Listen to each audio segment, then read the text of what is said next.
tratamiento integral del bruxismo y la cefalea, dos afecciones muy frecuentes en la consulta y profundamente relacionadas con el estrés, la tensión sostenida y la dificultad para soltar.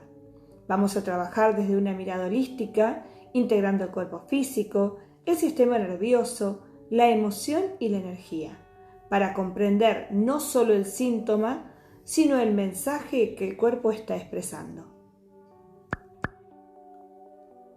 En esta clase vamos a trabajar los principales puntos de digitopuntura para el tratamiento de las cefaleas, utilizando el mapa facial que estamos viendo en pantalla. Cada punto que vamos a recorrer actúa sobre distintos tipos de dolor de cabeza y sobre diferentes estados emocionales y energéticos.